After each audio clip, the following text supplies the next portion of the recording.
Hello, everybody. My name is Lat Mackey. I already screwed up the intro to the title. We got to start all over again. Good luck. Hello, everybody. My name is Lat Mackey, and this is Sequence Break, episode 29, HD Retrovision. And here they are, the founders of HD Retrovision, Nick and Steve. Thank you so much for joining the podcast. This is awesome. Thanks for having us. Yep. When's the last Founders time? and sole employees. So I heard. I was asking Steve. Employees get paid, Nick. Yeah, that's right. I was asking Steve about the engineering team, and he goes, "Yep, that's Nick." Yeah, the unpaid interns of HD Retrovision. Well, honestly, guys, I even brought some of my cables out. I own probably 5 or 6 of these for all my different consoles. This is the Genesis Model 2 cable, and I honestly feel like I owe you guys my life at this point with with all of the cables that I purchased and that are running on my console. So thank you. As my first thing, I just want to get out of the way. Thank you so much for doing what you guys do. Well, thank you for supporting us. Well, let's take us back a little bit to the beginning, and we'll kind of get into kind of like everything. But first of all, tell us how both of you guys got started in gaming. What are your earliest memories of gaming? Nick, we'll start with you.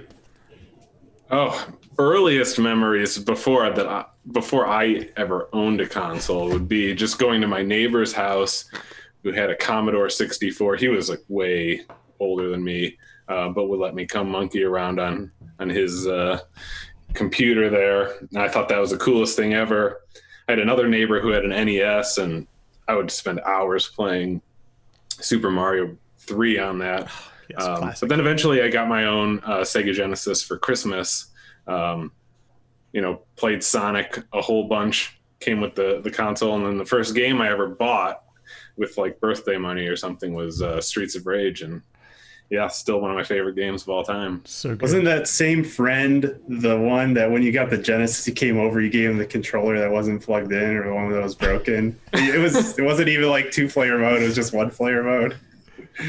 I can neither confirm nor deny these unsubstantiated rumors. The multiplayer in Streets of Rage is so good, though.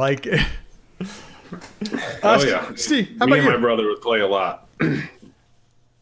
I guess my earliest memory was I had to have been 5 or 6 years old, and I used to get nauseous a lot, car sick and things like that, and I always felt better by playing some NES, and so I use that as an excuse till this day to use that as a medical remedy for anything. Let's just, you know what? I better take it easy and play some video games. No, I don't need to do that homework right now. So. Dude, Steve, okay, I have the same problem. I don't know if you get motion sick on roller coasters and stuff, but anytime I play a first-person shooter, I literally have to if I can actually stand it for more than half an hour, so I got to sit far away from the screen, and even that doesn't always fix it sometimes. So first, playing games never gives me sickness, but I do get car sick. Roller coasters aren't really my thing either. But I don't get car sick as an adult, but when I was a kid, trains, cars, boats, all that stuff. And I always felt if I kept my mind off of it by playing, focusing on video games, that it's better. But I'm not one of those guys who likes being really close to a screen, because that will probably make me sick. Right. I don't like having to move my head around. So I'm always in the back of the theater. I don't like getting displays that are too big for the distance that I sit at. Sure. So I could imagine if I'm playing an FPS with a screen this big, that would totally wreck me. I'm right there with you, man. So tell us a little bit maybe about how you guys met then. I mean, how did you guys meet, and when did you guys gaming together? How'd that work? We met in freshman year of high school. We had how many classes? Lunch. Yeah, we had 7th period lunch together. We also had math class together. I can't remember if we had any other classes or just those. I think that was the only one that we were in the same period for, but we had we were in the same biology class, just at different times. And then I was originally going to go out for the track team as a sprinter, but Steve convinced me that the sprinters were lame and that I should do all the long math distance nerds, running. All the math nerds did long distance running, so I just told them to course correct right there.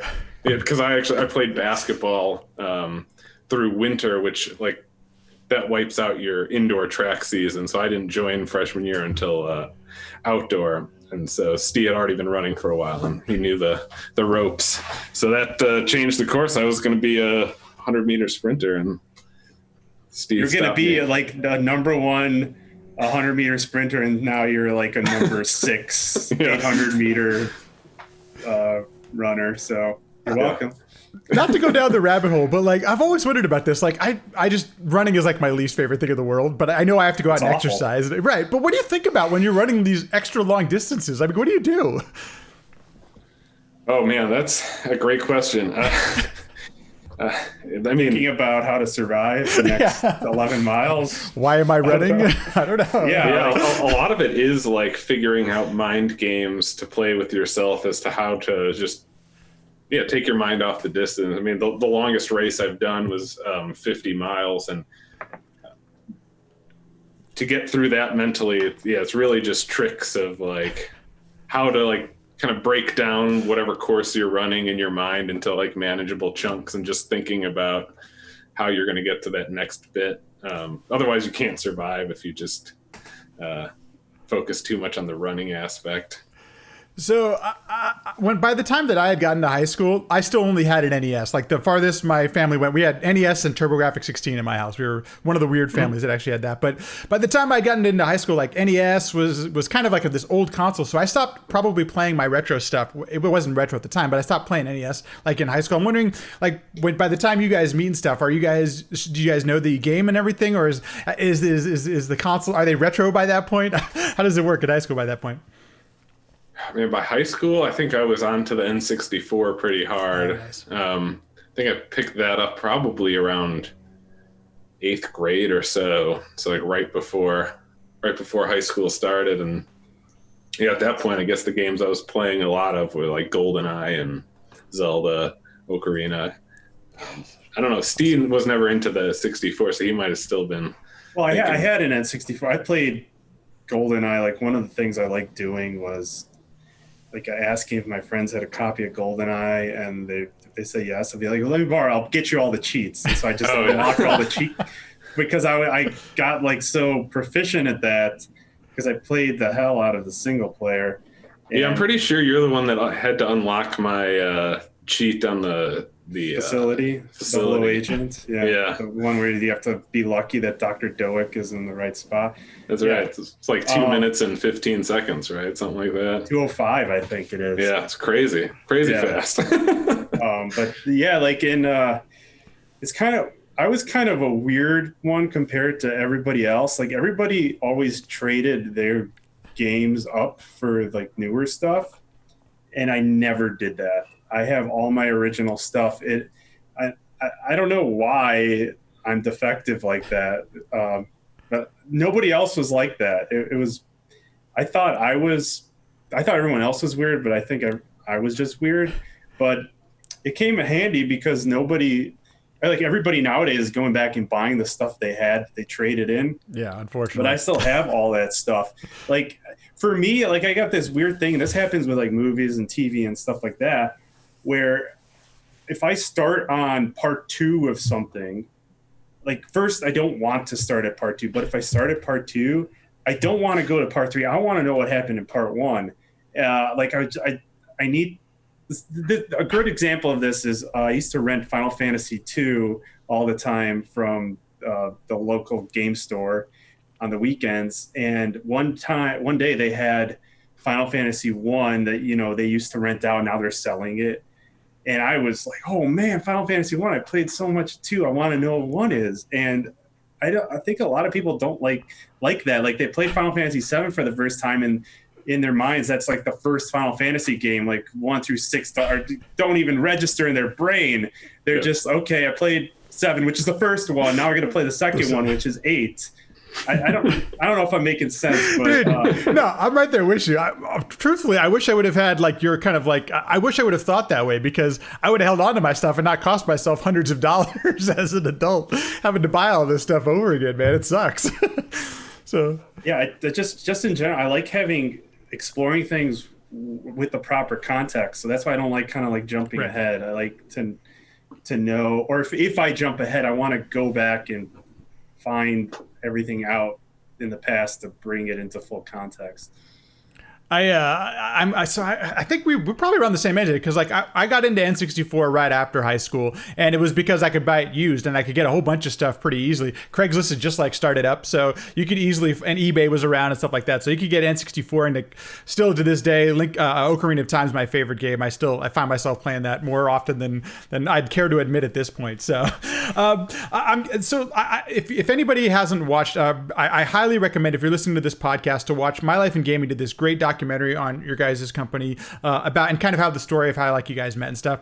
I'm wondering, as you guys are leading into maybe had you had the quality of the picture, or had any sort of picture quality, have you thought about, like, when you're playing the games, that you thought that this could look better or anything like that after high school, or at some point like leading up into coming up with the forming your company and the cables and everything like that? That's kind of how like this kind of started. Was I was doing this engineering class in, when was it? This was like 2007, 2008. And we had to do like a small project at the end of the semester. And one of the things was, I always hated how Shadowrun on Sega Genesis, like I could barely read the text on it. And so like I did my own research. I found like you could get like RGB to like component converters. They're always labeled wrong. And so that was one of the things. I'm like, if these are labeled wrong, like maybe, I don't know, the insides aren't good. So I'm just going to make my own. And so that was like the start of this project. It was just meant to be like a thing, like this is just for me. I really liked the result. I was using it myself when I was playing Genesis. I had this like goofy circuit with like wires hanging everywhere. It was kind of crazy, but that like kind of like was just sitting like in my basement for a while, finished school. And then like when I got out of school, I wanted to like work in this like kind of video field, and there aren't a lot of jobs for that. So I'm like, I'm just going to make my own job. I'm going to like make stuff. And then I think it was like, it was like a Nick's wedding when I flew over to Maryland. I'm like, you want to start like an LLC? Like we could just, I don't know, make stuff maybe if we want. I don't care. He's like, sure. Hit up the legal Zoom. Yep. Get the actual LLC founded, and then Nick got really obsessed with Kickstarter. He's like, we need to do a Kickstarter. I'm like, I don't know if I really want to do a Kickstarter. It's like responsibility and stuff. It's not my thing. And I don't know if Nick, you want to take it from here? Do you want to explain what happened after that? I mean, I still maintain that Kickstarter was a good thing sorry about the dogs. They kind of freak out sometimes.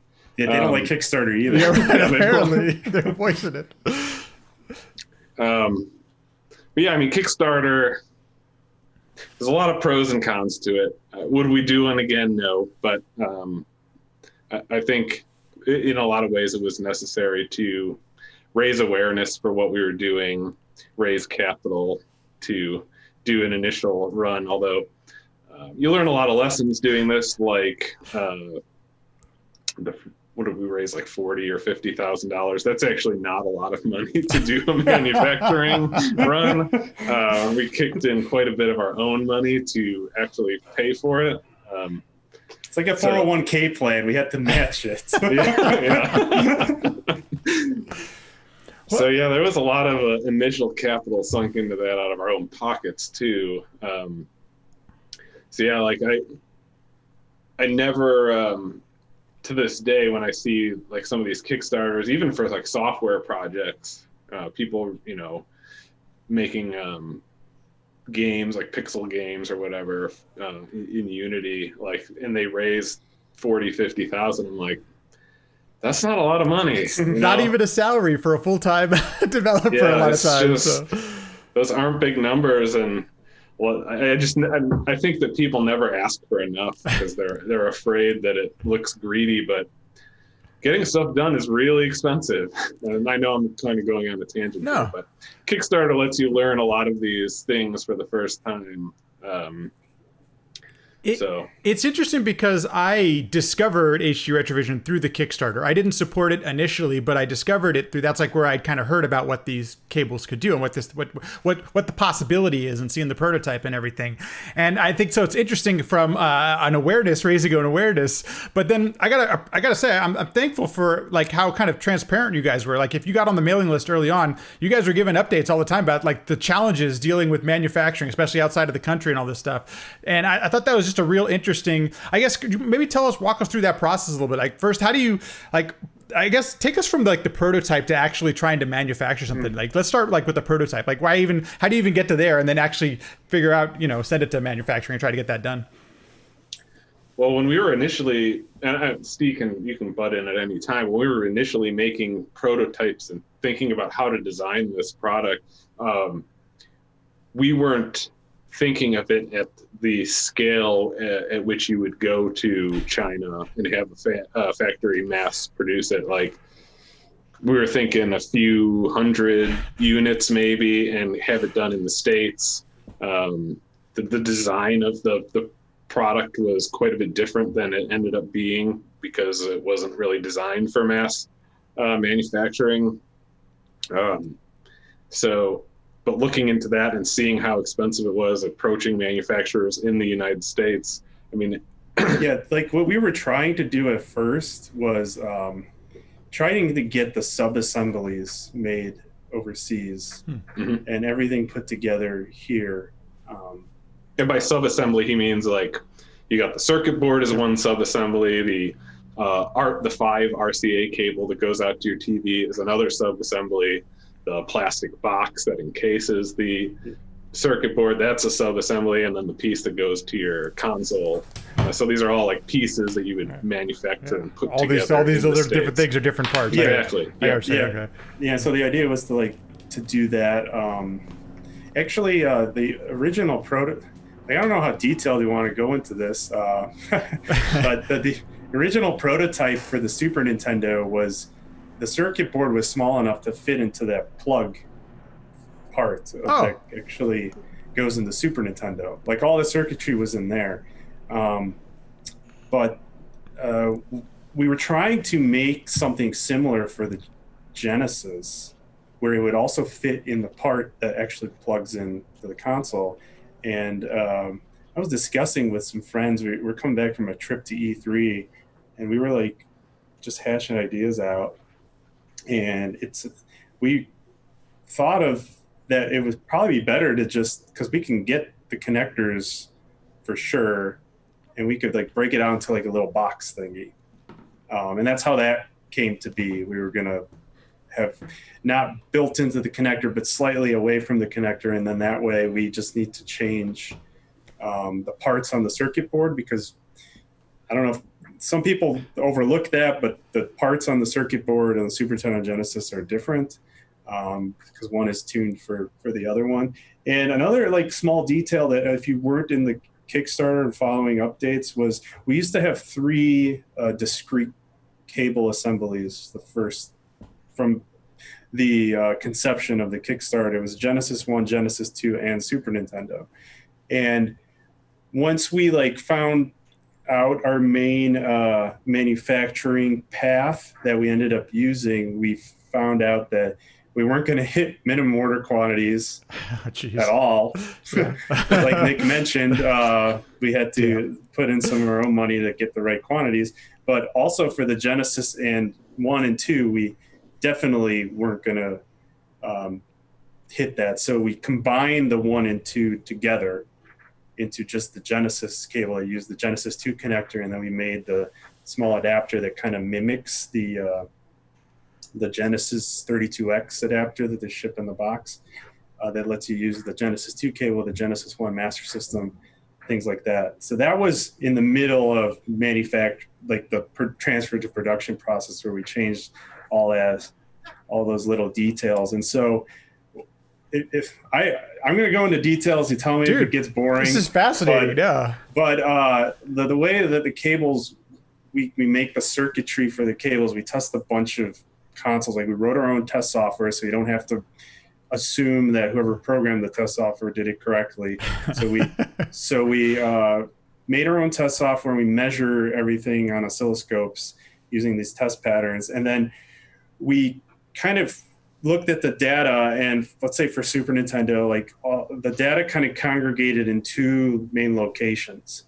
And so the contrast switch on the Super Nintendo cable kind of like flips you between those two kind of statistical peaks. Oh, okay. And the Genesis 1 also had that where there was two peaks, and the Genesis 2 had two peaks.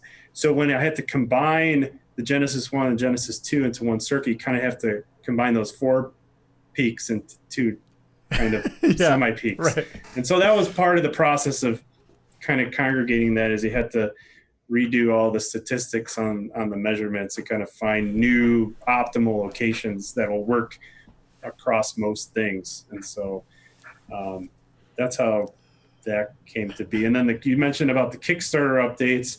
Once we were late on our initial timeline, me and Nick made it a rule where every 2 weeks there's an update no matter what. And that kind of has downsides, because when you're like working really hard on this stuff and getting like test equipment ready for the factory, and it's like, oh crap, update's due tomorrow. Like you have to drop that and work on an update, and it kind of throws you off. But I still think it was necessary to do. So I work a lot in the nonprofit world, and like transparency is like so huge. So the fact that as a company of just two people, you didn't send it to your marketing department. The fact that you guys were able to still be that transparent, it went a long way. It's nice to know. Like yourself, I've given to Kickstarters that I still haven't seen a product for yet, and that's the black hole sometimes that is Kickstarter. And I'm sure most people are fine with getting the product late if you just tell them what's up. Absolutely. Absolutely. That's how we felt. And we're just like, let's just keep updating people. And once like we ended up delivering the product and fulfilling all the requirements, that like we got feedback, like emails back saying that we were the best Kickstarter by far communication that they've ever had. So that was kind of good to get that feedback.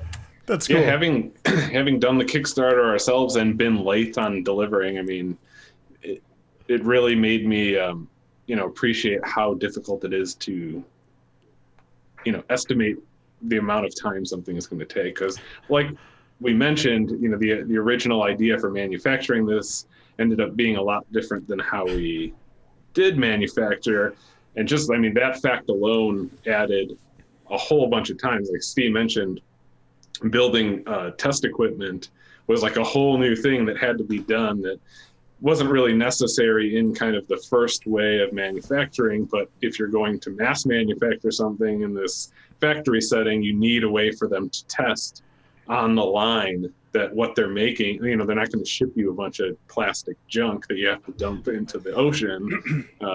So that's a whole project in and of itself, is to test. So that all of a sudden, okay, add 6 months to the project. Right. Holy cow. There's also, as long as you communicate that. We also, because then we went to like overmolding and kind of permanently sealing the circuit in the unit. Yeah. Like that creates a unique requirement where it must be tested before you do that. Otherwise it's trash after. Oh, a lot of other products that you can like open back up, you can like at least salvage or repair stuff. But I was really nervous about that. Like when we get the first units in, like it was all dependent on how well we programmed and designed our test equipment. Because if we had a blind spot there, we could have got thousands of bad units. And then Kickstarter wouldn't have been fulfilled either at that point.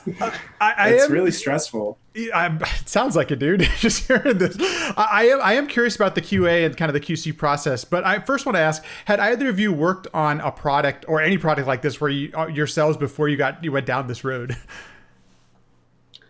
It's not a physical product. Okay. No, like my day job is in analytics and software, so I write things that don't work all the time, and then I just go change it later. You fix it, yeah. Yeah, so a physical product like this was brand new for me. Steve's a little bit different. Yeah, I was when we were doing all that Kickstarter, I was working at this place that builds kind of like cabin entertainment for business jets. Okay. And the factory is on site, so like I could walk from my desk to the factory, and I had to do that all the time because I was lucky. Like I actually wrote transfer to production documents and test procedures and things like that. So I kind of had experience in that. The thing we didn't have experience in is over there we had a lot more to work with in terms of labor.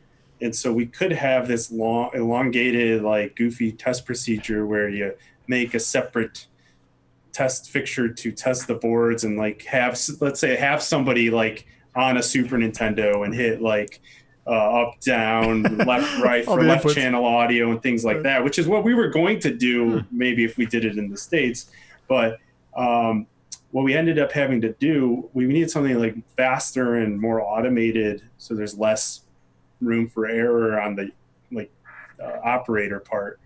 Because I would have no direct communication with the people actually doing stuff. Like I said, in the avionics place, I could just walk 20 feet over, talk to the dudes, But so we had to, and this is common in high volume manufacturing. You have like this thing on this bed of nails that's like spring loaded pins, and you put the circuit board on there and you clamp it down, push on these pins that give you temporary connection points, and then you run like stuff in and out of it. And so what we ended up having to do is we were like basically emulating the video circuit of a Super Nintendo and Genesis as if it was created by an actual Super Nintendo or Genesis. Wow. We're running it through the circuit and coming back out and reading the values and making sure they're all correct. And that from them putting it in, clamping it down and pressing the button, it would run for like 10 seconds and give you a green light or a red light. And so that's how they know if it passed or failed. Oh, okay. And so they had it. You need to have like a more streamlined approach when you do like higher volumes of stuff. Sure, I can only imagine you take that 10 seconds and make it 1 minute, and you multiply 1 minute times several thousand. All of a sudden, you're in a lot of testing time. So it's like really critical to nail that down to as short as possible. Before we go down a little bit deeper into the well of this whole bringing this thing to actual people, tell us a little bit about the inspiration. I was curious if you guys had any experience with anybody else's. I guess, how did you discover that RGB existed within the consoles and getting this really great image out of the console early on? Like, how did that become a thing? And leading into the cables. That's a good question. I think I was just reading like random stuff on the internet, which is fine if you're like just exploring stuff, right. But if you're building products on, not a good idea. No. There's a lot of misinformation. A lot of people like don't like check things. So if somebody tells them something, they're just, oh, okay, that's how it is, But like one example is, and you can tell like that the Chinese people who make the cheap knockoff like composite cables and stuff like that and sell them, zillions of them. Yeah, exactly. For like $4. You can tell that they use the same info on the internet because, for example, this like the Sega Saturn AV cables, like all the diagrams that are posted like online had the audios swapped. And so you would get these $4 cables and the audios are swapped. It's because they're just like taking whatever they find on the web, just really quickly making a product for it, and not testing anything or doing their own research. So that I don't know why, like I have this thing in my brain where I need to like verify everything ourselves or come up, like I need to know why something is the way it is. Like just somebody telling me, oh, it's like this is like not good enough. Like I need to know like where it comes from. So that's how like a lot of our stuff kind of works right out of the box. We do all this research ahead of time that nobody has either done before or hasn't done after us either. So, but yeah, just the RGB stuff. Like I said, like that school project, most of the info I found on the web. Was not well versed enough in electronics yet to kind of have enough test equipment to make my own tests and stuff like that. So we kind of just trusted that, which was fine for just a one-off project. But if you're making thousands, no. I gotta, in addition to, I tell you, when I think I had a similar experience where if you throw in a Google search, you get some crazy things from forums and people saying this and that. But then when I found Retro RGB, I felt like I had just found the holy grail, because I could actually go verify. It almost felt like Wikipedia, where I could verify some of the claims that were being made, by some, because I'm not an engineer. I wouldn't know this from that or anything, but I did know that, like yourselves, it seems like when I plugged my Super Nintendo into the TV, it looked like crap. So like, how do I make that look less like crap? So, okay, it's cool. This is awesome. This is great. Okay, so I can definitely see the clear path how you've gone from, trying to figure this thing out to actually going into production and manufacturing and everything like that. How do you, when you start doing it on that kind of scale, like how do you ensure that the product that you're putting out there is actually good? What's like is there any sort of quality assurance, or like how does all that work?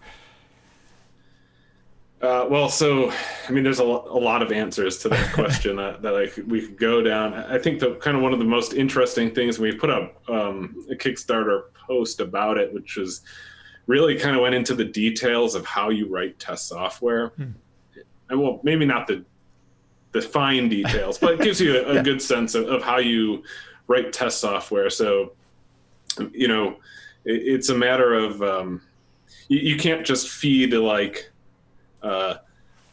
a signal into your cable and then on the other end know that you're going to exactly get out something, right? There's some variation. Every part in your circuit has a little bit of variation. Your 10 ohm resistor might actually be 9 ohms on one cable, and it might be 11 ohms on another cable, and that's going to cause like all this ripple effect through your circuit, because every single component has that kind of variation. So you need to account for how much variation should be expected in your circuit. And then you can model that and say, okay, if I've put in this known input signal, there's a range of things that I need to accept as pass. Because if I feed in 5 volts and I only accept 3 volts on the outside, you're going to fail every time, right? You need to say, okay, as long as it's within 2.9 and 3.1, then we're okay. So that there's kind of that's one of the pieces, as Steve was talking about. You have your test bed that feeds in a known signal, measures on the output, gives a green light if it passes. There's also, the first time we did this, we did quite a bit more QC than we do now. So we get a batch of cables now. Steve goes, picks up a few from the warehouse and just tests to make sure that everything's looking okay on a handful of them. But when we first got the Kickstarter batch, we really had no idea what to expect in terms of how many of these are going to fail, right? So we took a huge number of the first shipment that came in. Actually, we air shipped in enough to fulfill Kickstarter quantities, if I remember correctly. Yeah. Isn't that like in the thousands though? Or was that? Yeah, it was maybe 1,000 or so. That sounds like a lot. I'm just saying that sounds like a lot. I thought it was like 500. Was it 500 or was it 500 of each? I don't remember. Either way. Yeah, it might have been 500. To test yourself. We tested every single Kickstarter cable oh my God. that came in. took like 5 or 6 days. Yeah, we locked ourselves up in If I said, did you sleep? a tiny room. We had piles of cables on the floor, and we each had our own copy of what they had in the factory to test the cable. So this automated process.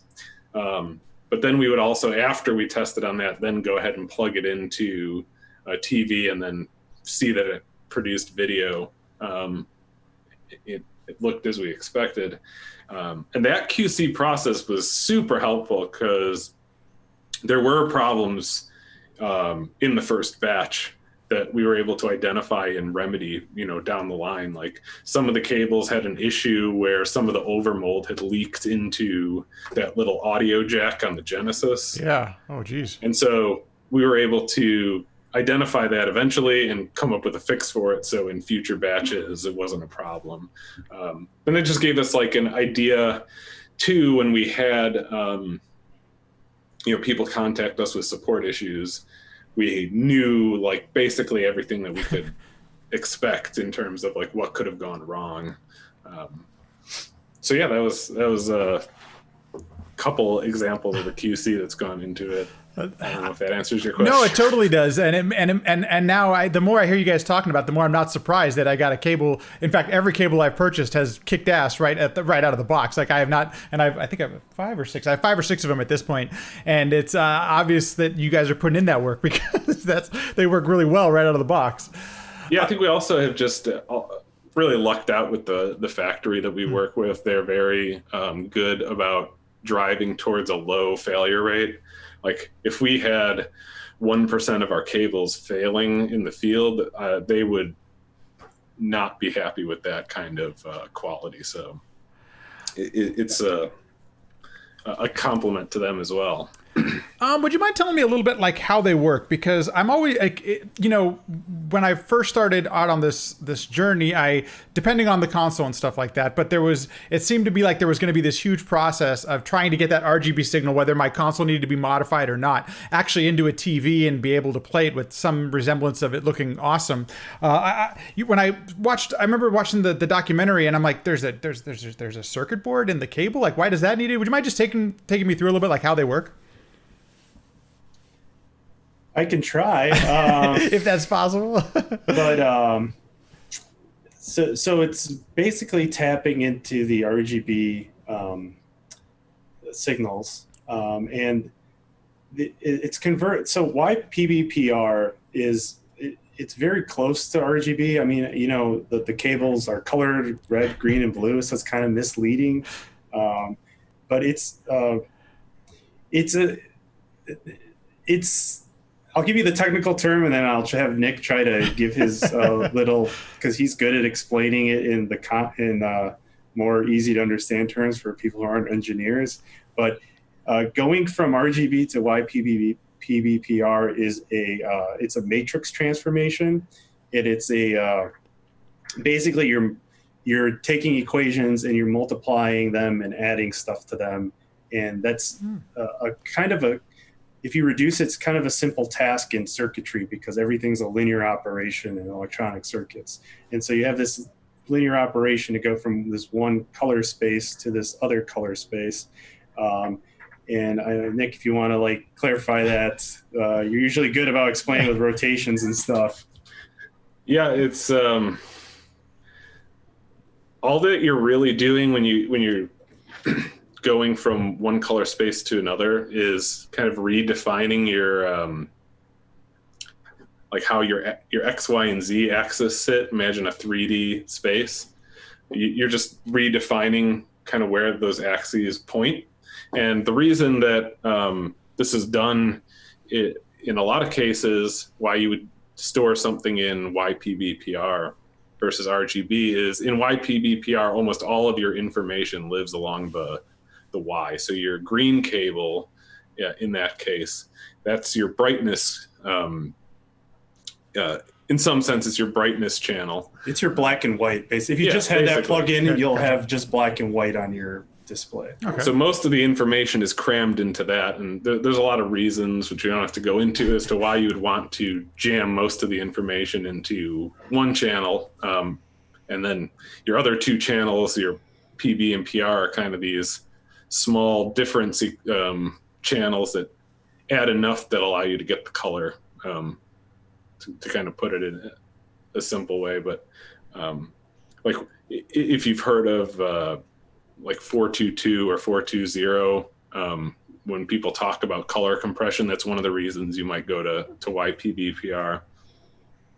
So yeah, that's really what you're doing, is taking the console, which stores everything in this one color space. You're rotating the axis to what your TV understands in the US, is that YPBPR axis. And that's the majority, not all of what the cable circuitry does. There's a few other things in there. But the important thing is that the TV can completely undo that rotation, the changing of axes. It can undo it such that it's like it was never done in the first place. It's completely reversible. So you don't lose quality by doing that. Whereas your TV is RGB, right? It's displaying a red, green, and blue color at each pixel. So it's doing the transformation. The cable is doing a transformation. The TV is reversing it, and then you end up with the RGB that's coming through like the LCD crystal rings.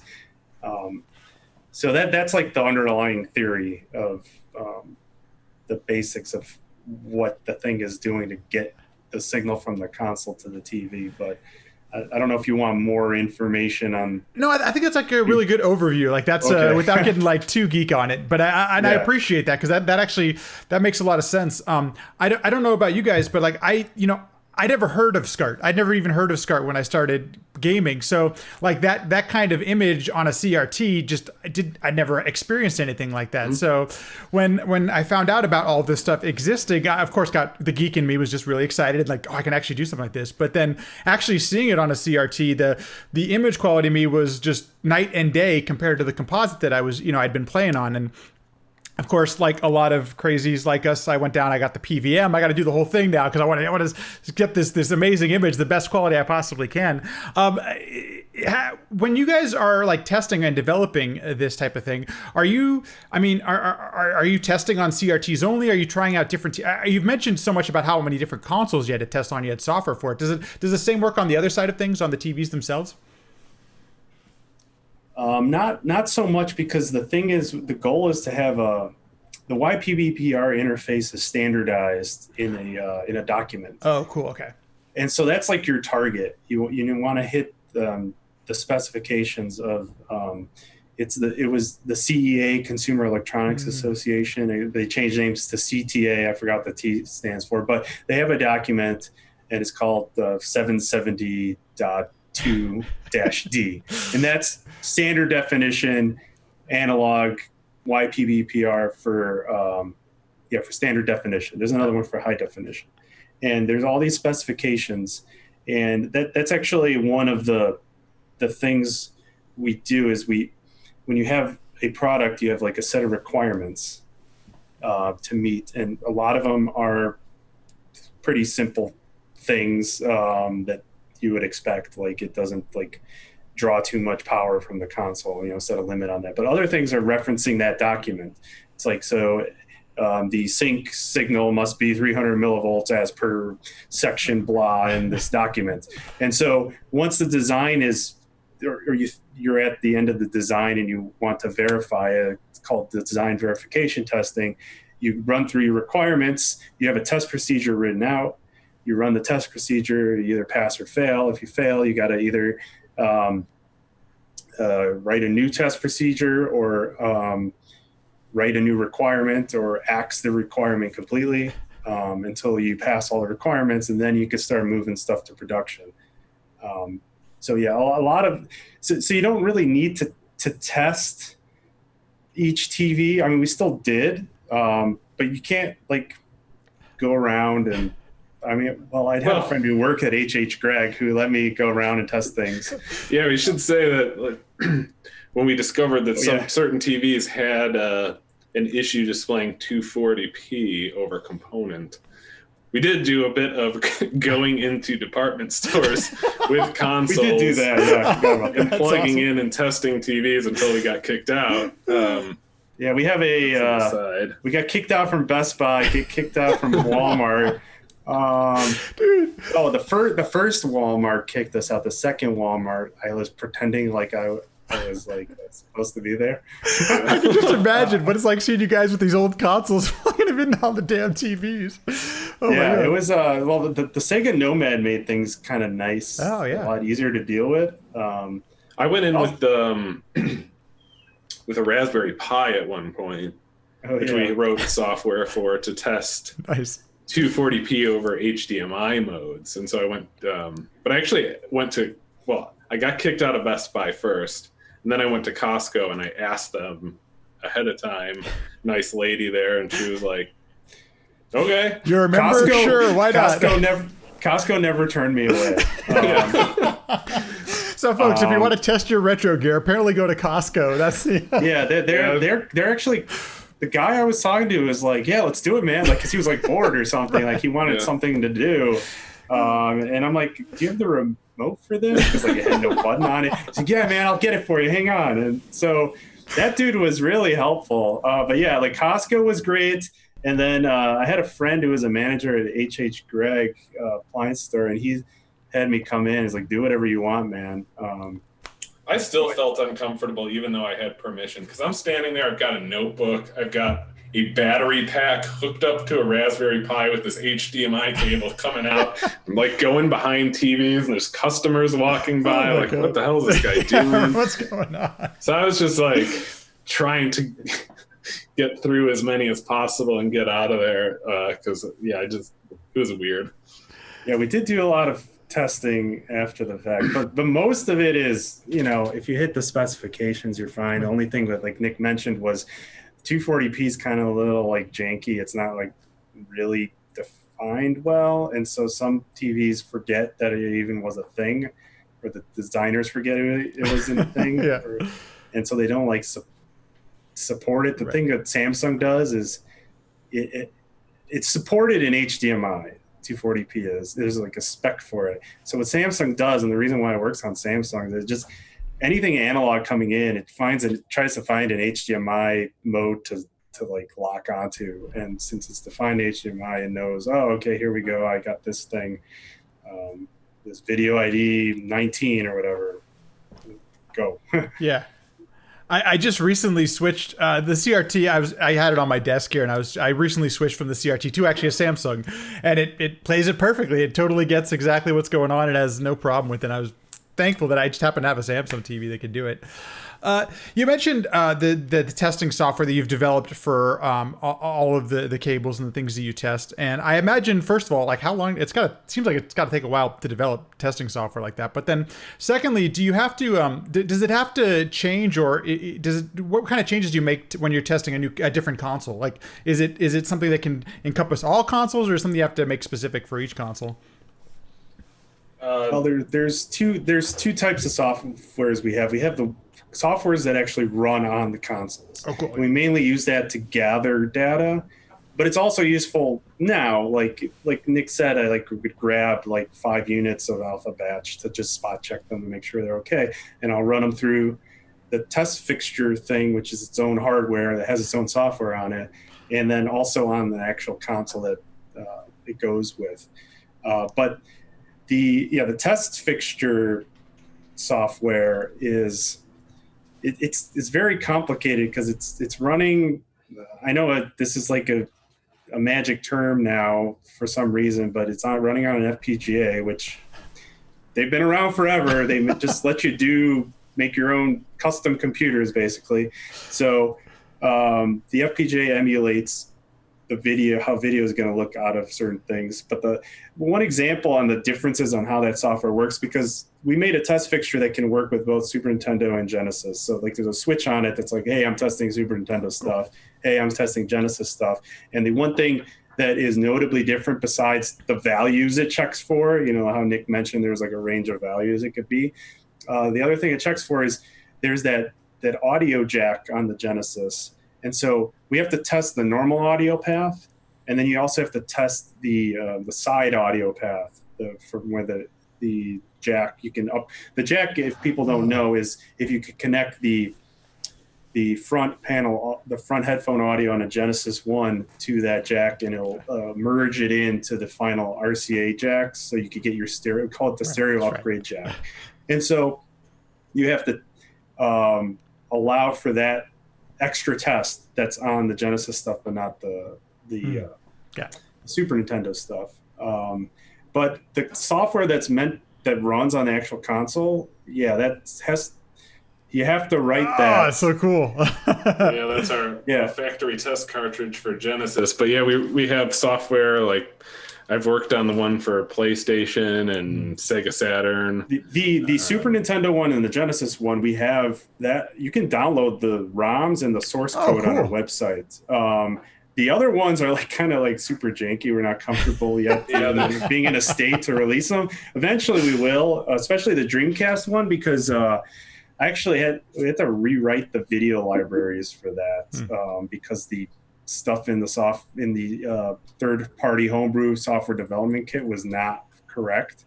Yeah, in terms of, that's a really good point. In terms of how long it takes to create this type of stuff, a huge percent of and anyone who does software probably won't be surprised by this, but a huge percentage of the time is actually getting the environment set up for you to actually use. A lot of the software itself is fairly simple, right? Like drawing a bar of a single plain color or just displaying a blue screen. It's not that hard to code up. It's a lot of getting your environment set up that allows you to build the software in the first place. That takes forever. And Artemio, if you know who he is, he helped us a lot because he had done some of that in getting his 240p test suites. But that sounded very familiar. I've heard that. Okay, got it.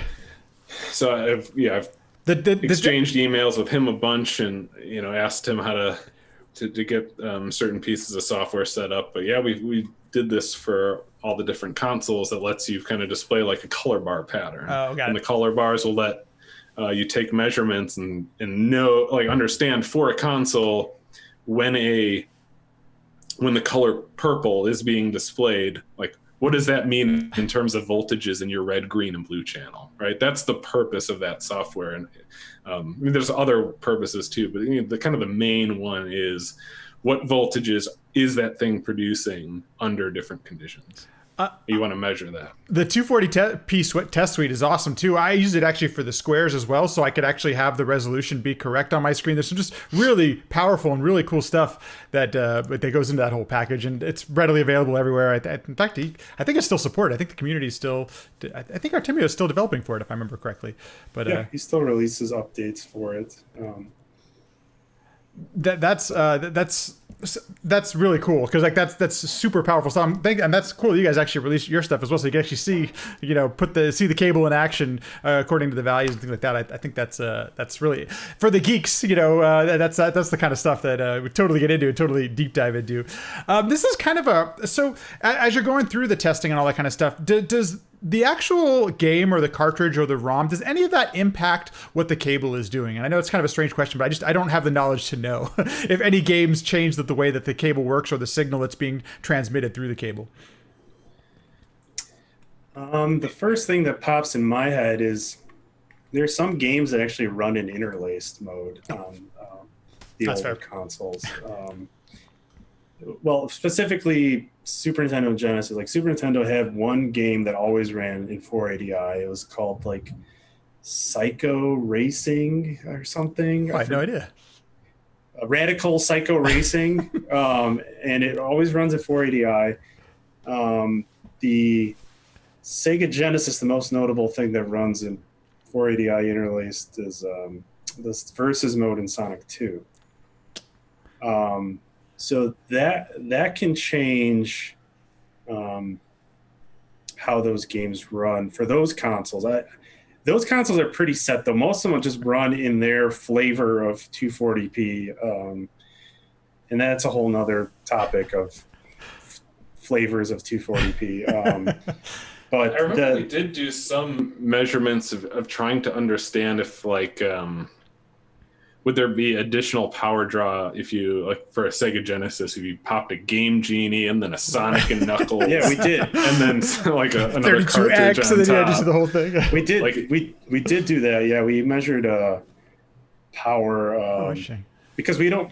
So if you don't want to draw too much power from the console, because if you draw too much power from the console, I mean, one thing obvious is your circuit. Our circuit would heat up more, but that's like not a concern. It's pretty open. It's like on its own. It's big. It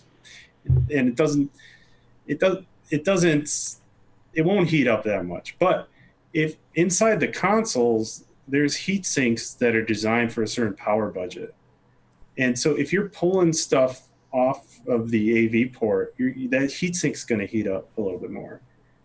So you want to be careful, like Nick said, like, okay, let's say they already budgeted for a Game Genie with a Sonic and Knuckles or then something else on top of it. They already budgeted for that. And then we're pulling an extra 60 milliamps. Do we like go over some threshold where stuff starts shutting down or things like that? So that's like why we set a requirement on how much we pull from. And so there was some circuit tricks we had to do to make sure we didn't pull enough power or too much power. So it's pretty power efficient, those things. It's kind of impressed because of like that was designed like in 2015. We designed that circuit and it still holds up very well today. So but then like later consoles like PlayStation, Saturn, Dreamcast, like they all run. Man, they have a lot of different video modes that the software developers can utilize. So that's when like your game software has more effect on making sure that your stuff works well with whatever the programmers decided to program for.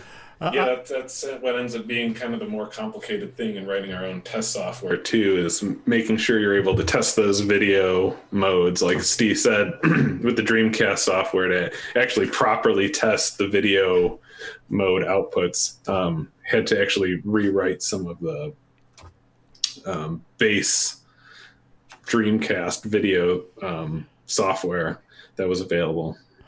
I know with the PlayStation, my first time playing PlayStation was on CRT. Everything looked the same, but then trying to stream a PlayStation 1 game, let me just tell you, within one game you might have 4 different resolutions, whatever, and the capture card, not a big fan sometimes. No, yeah.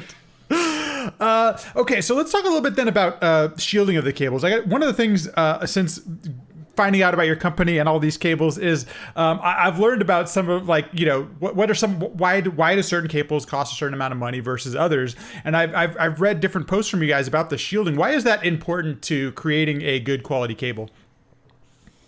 Have you ever heard? Well, I mean, this is just one example, but have you ever like turned on a console and heard like kind of that loud hum you get, especially like on a like bright white screen? Mm-hmm. You just in that audio.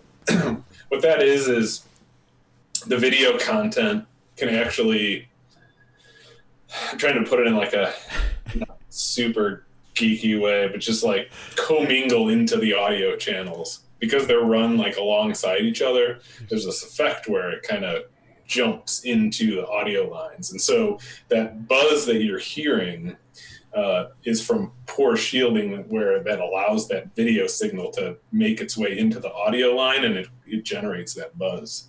And so it's more prevalent in standard definition content because the line rate is 15 kilohertz, which is in the audible range.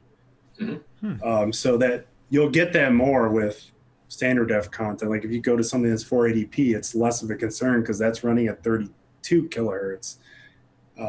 But still, you get lower frequency content still jump over. But that was the main, like Nick said, that was the main driving force of why we made sure everything was shielded, was to avoid that audio buzz because it's very disorienting.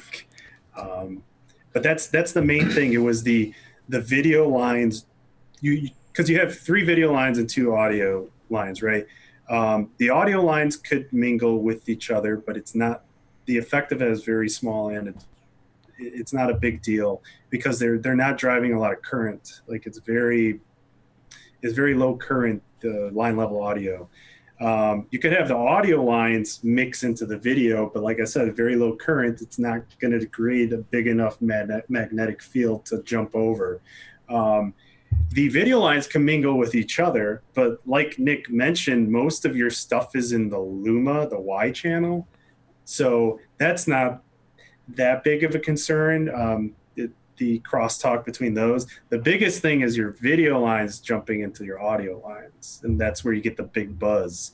And so we were very adamant. We made this like specific test where we would run magenta at full screen because that has the highest energy color that goes through a YPVPR interface is magenta. On RGB it's white, but on YPVPR it's magenta. And so we run that and on a silent screen, and then you look at the dBs of that, just the noise, and we would have different samples from the factories, send it, we'd rig up a test it, and the factory that ended up just doing all our work and everything for us, the first sample of the coaxial cables they sent us was actually the poorest performing we've seen.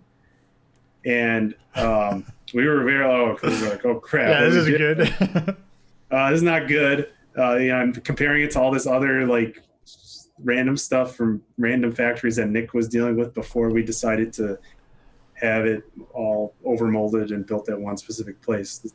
But we were comparing to that, and this was like the worst performing one. And we were talking to our project engineer, and he was like, let's try adding the foil, because it has there's these different terms for types of shielding. There's aluminum mylar foil, there's copper spiral, there's braid.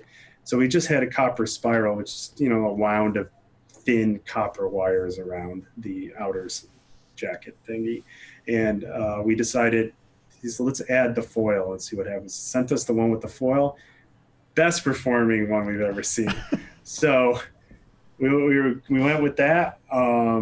Been working really well so far. And if it wasn't for the high performance, that high of a performance, he probably wouldn't have went and made like PlayStation 2 cables and Wii cables, which is just, there's no circuitry inside, right? It's just a high shielding, high quality cabling version of because those consoles can spit out YPVPR natively. They don't need the circuit.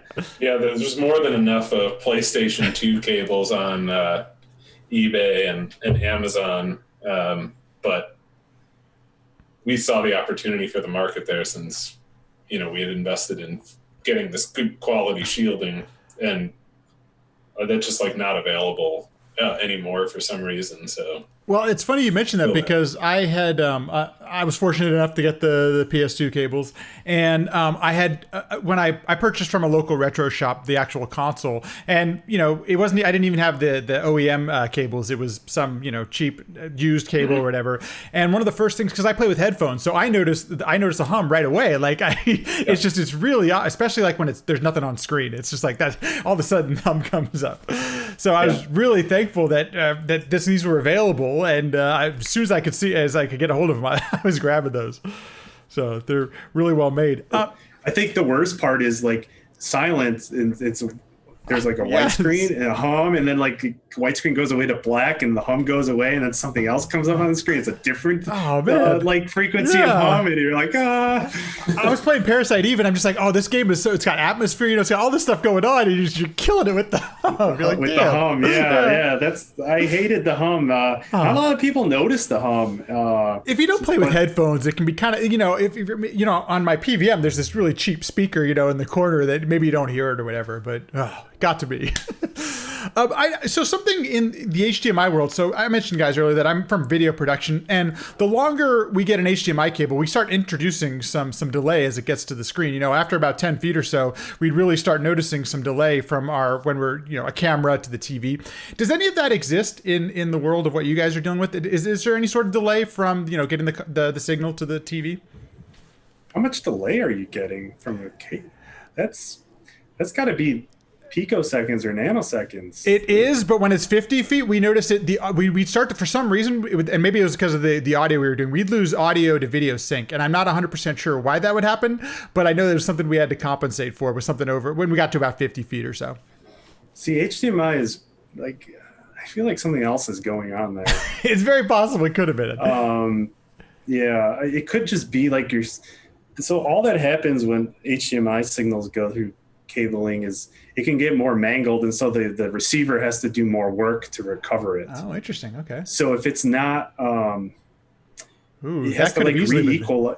That's probably what it is, because in the digital realm, like how these HDMI signals are encoded, it'd be going to a switcher, so I don't know. Maybe there's onboard stuff there.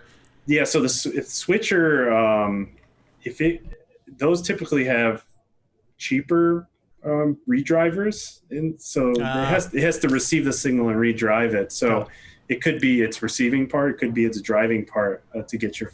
Right. Yeah, HDMI is weird, but in terms of analog, like I said, like if you're gonna run, let's say 30 feet of cabling, it's going to be first dependent on your signal you're sending through. Okay. Because your high def content is it has to squeeze more in a certain amount of time. So like 100 nanoseconds on high def content is a bigger shift in reference to the high def content than a standard def 100 nanoseconds is probably nothing. Right. But yeah, like cabling, you're only going to get stuff in like picoseconds, nanoseconds type of. What's that? And that's not noticeable, I would imagine, to the human eye or anything like that, right? No, and it's that the more problems you get is if the cabling is not like properly impedance matched, then you're going to get the ghosting. And that's, yeah, because in video, you're supposed to have your source be a 75 ohm source, your cabling needs to be a 75 ohm cable, and your receiver needs to be a 75 ohm termination. And if those are ideal, then you won't get any reflections back to the source, and the reflections are what this ghost is. It's a copy of it, a small version of a copy of it going back to your receiver, and that's why it's like a little bit later. Yeah. I don't know if that makes sense. No, it totally does. I've never heard it explained that way. That actually really helps clears up a lot of it, because I think at some point you're going to be, I've experienced ghosting, but thankfully because I use your cables, it hasn't happened in forever. So yeah, the only time I've seen ghosting on our cables, if you run 1080p on like a PS3 or a Wii U, then you can start to see the ghosting happen. And that's a big reason why 1080p wasn't used with component a lot, was you start to approach the limits of you being able to drive through analog signals through a 75 ohm coax cable and have no ghosting. You see, you hit that threshold, and that's when you start to see it. I don't know if I answered your. We did do some testing with extension cables as well, and just in terms of quality, right? Because we make the 6-foot component extension cable. So I think Steve strung like five of them together and measured feet. Like how much loss you'd get. And there was nothing, huh? For like 480p, it was like nothing. It's the higher, Right. Okay. Yeah, it's the 1080p, which is where you see that the most. The 720p/1080i, which is the same data rate, by the way. So, yeah, it still didn't show up. I compared it to an actual like RG59 rated coax cable, and it was the same performance. So I was really impressed with that. So it was the same amount of ghosting, reflection, distortion, whatever. So it's really fascinating hearing about how all these things work technically, because once again, no clue. This is actually really helpful to learn about some of this stuff. Do you first of all, do you guys after all this work you've put into this stuff, do you still enjoy like playing games and getting into the retro stuff at this point? I go through phases myself. Like I haven't played a game in a couple months now. Like early in the year, I was clearing a few things off the backlog, and Steve and I have been playing a little bit of Diablo 2 on occasion. That's been fun.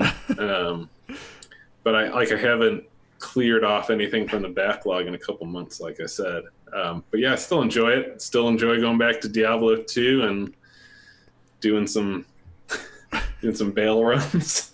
For me, I actually since we started the company, the only game like heavy gaming I would get is the day after Thanksgiving, like that whole weekend. Me and a couple of my friends, we do this thing where we block out the whole weekend and we play like a couch co-op game that's around like 4 people. Like one of them was, I don't know if you're familiar with Shining Soul for Game Boy Advance. Yeah. It's kind of like Secret of Mana, but like Diablo 2 dungeon grinding. And it's 4-player for Game Boy Advance, and so we have 4 TVs with 4 GameCube players. That is so and so cool. we sit on the couch and play that. That's like an example of just like a 4-player like couch co-op game that we would just binge play, and that would be it like for the year of like games I would play. But then like recently, I've just kind of getting more burnt out, and when the Final Fantasy VII remake came out, I plowed through that. That was the first like single player game that I probably played in a decade, was that. And then, you know, I started playing after that. I started playing some Diablo 2 with Nick and Diablo 2 and some Battlefield 2142. Oh, there you go. A little bit of Battlefield. So some PC gaming is easier for us on remote. So no kidding. Yeah. You know, so much better. I know. So my current setup is I run all the consoles into a switcher, but I run it through the OSSC, you know, and scale the thing up. And before I mentioned I play on a flat screen now instead of the CRT. But there, one of the things is you can get this really amazing image nowadays. And I'm curious if you guys did any testing with the scalers or, you know, any of that kind of stuff as you were developing them, because they work so well with and I've heard it works well with the FrameMeister and the RetroTink and all this kind of stuff. Was that part of the testing process at all? Was it even necessary? No, like a lot of our stuff kind of came out before that, and really, like the whole purpose of this company is we're really behind, but like the component cable stuff is supposed to be one half of what. Like the other half is like the HDMI stuff. Like the whole point is to interface all this stuff with newer tech, and so we're still behind because of this stupid Dreamcast project, which is taking forever. It's a nightmare.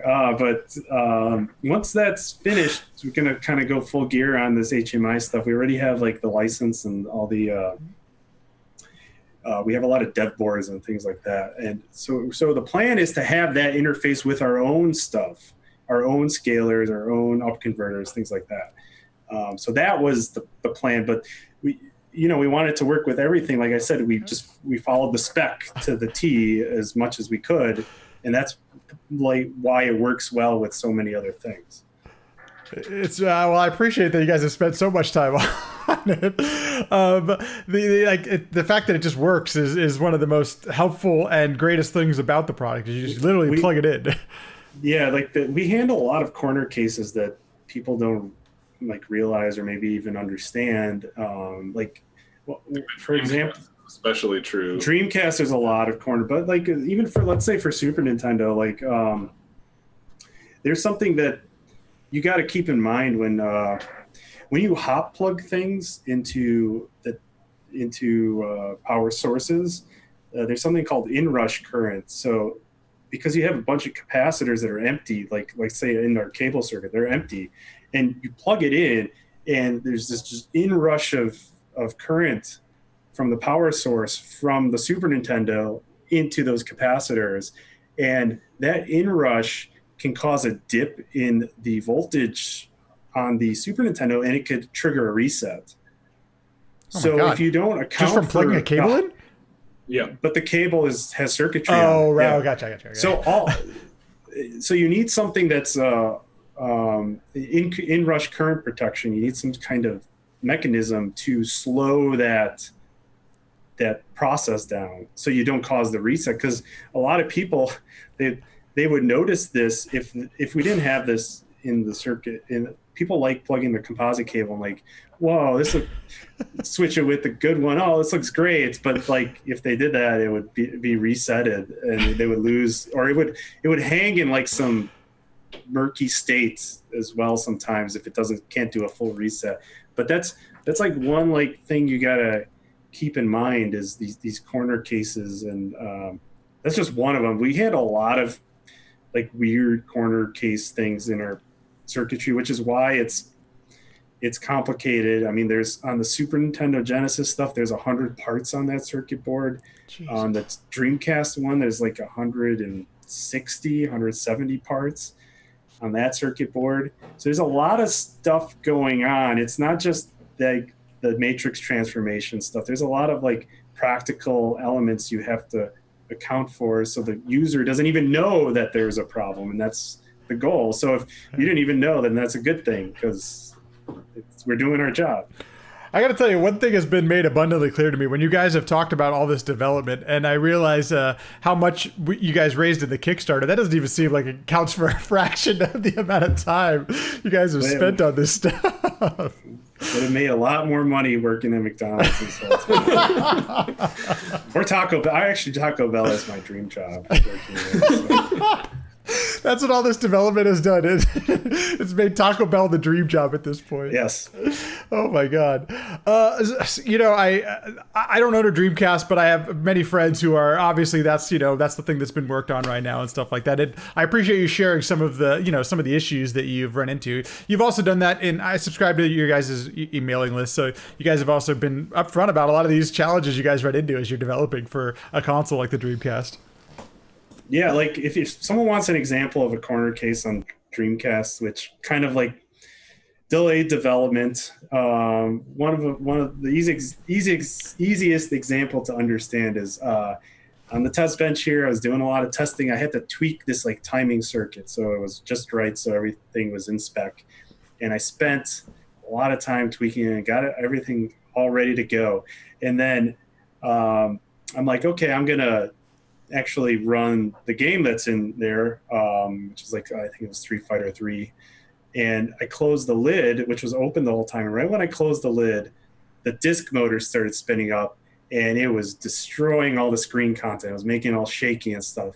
And so what was happening is the motor noise was leaking into the power output on the AV connector, which we're using for power. So we're getting noisy power now. So now I had to like redesign everything.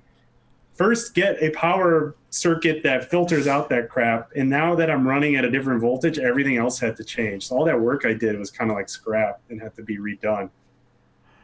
Oh my God. That's one example of many. Crazy. But you have to redesign. I mean, the whole. I mean, not the whole thing, but I had to like all that tweaking. I spent like overnights doing, because like when you're in the middle of something and you can't put that stuff down and resume it later. Like you forget where you're at. So right. It's just one example of totally nonsense. And I appreciate you sharing some of the things like you're looking forward to in the future. It's because one thing, the folks who do, some of the other companies out there that are creating stuff for retro and that are, they tweet and things like that. It sounds like a lot of this is done, there's not a mass market for what we're doing, I guess is what I'm trying to say. And so my next question was, well, hey, how about expanding the team and bringing people in to help and stuff like this? But there's not a market for it. It seems like that can be a little bit of a challenge, to say the least. Do you know anybody that's willing to work for negative money? Right. Oh man, if only I'm just super thankful for what you guys have done, because like it's made it possible to play the old consoles on our current stuff. So it's pretty cool. I guess I keep saying it, but I'm just really thankful for what you guys have done, and the fact that you guys are going to keep doing this, the fact that you can do it is pretty crazy and shocking to me. So it's pretty awesome. Let's see. Yeah. I'm sorry, go Steve. Oh no, hopefully we can actually follow through on actually completing the other half, digital half, so we can, no matter what new kind of interface that they throw on TVs in 10 years, still is compatible with all this stuff. So yep. So if somebody who the community for this podcast a lot of times is speedrunners and that type of community, and one of the great things about the cables is they make your image look great when you're trying to record it. Where can people go? Where can people, if we're in the States, where can people find your cables and buy them and things like that? So depending on what people are looking for, in the U.S., we have worked predominantly with Castlemania Ryan on Twitter. Games. Yeah, he owns CastlemaniaGames.com. Great site, great stuff. You can actually just go to our website, and there's a place that lists all of our distributors. We have one in Canada. It's Retro Stuff Canada. There's one in Switzerland, who's got a few shop names, but I think the main one is Consoles for You.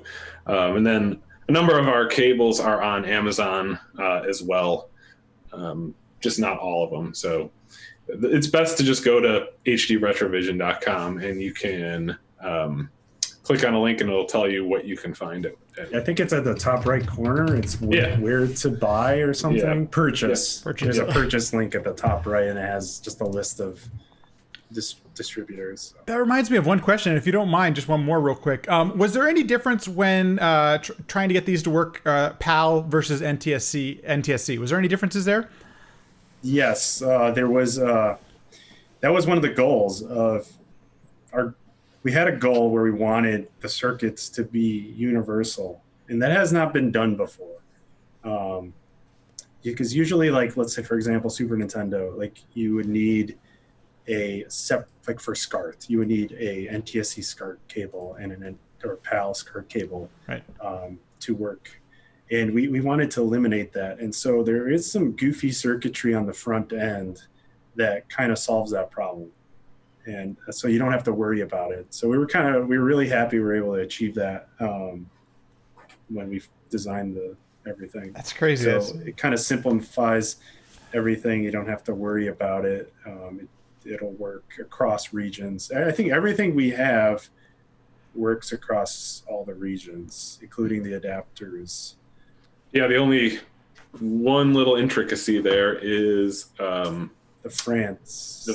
French Genesis that we produce a small run. I'm pretty sure that only our distributor in Switzerland probably has the majority of stock of them, but it's a separate, like, looks the same as the Genesis 1 adapter, but it's for this specific French Genesis that has a little different wiring. So that's kind of like the one edge case where it's not exactly universal. Right. Well, I also want to give a quick shout out to your guys' Twitter, because I don't know who's running the Twitter, but it's also a good. Is that new, Nick? Because at least once or twice a week, I get a good laugh out of something you guys have tweeted or commented about. So I appreciate you guys being out there in public too, like answering. Way back when, I don't remember, I think I was asking about something, but when I emailed the company, I got a response back from, I think it was Nick, but just the fact that you're responsive to the community and stuff like that. It's really, and I can only imagine, I don't even know how you find time for that.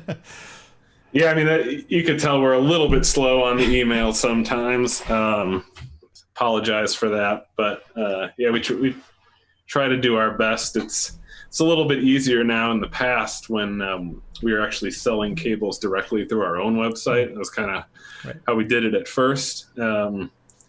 Email was a nightmare, which is why we don't sell it through our website anymore. Yeah, doing customer support is very time consuming. Time consuming. That's the word. Yeah. Time eliminating. Yeah, just the number of people who get kind of like impatient with USPS. That comes to you, right? And so you got to respond to that email. And so yeah, do you want like us working on like fixing the Dreamcast circuit to get it into production, or do you want us like calling USPS and like tracking down a package? Yeah, our time is better served towards doing the stuff that kind of like other people aren't equipped to do, and so. Now we have distributors to handle that. Yeah, that's what God-made distributors for. There's a reason a lot of people use Amazon. Okay, that's all I'm saying.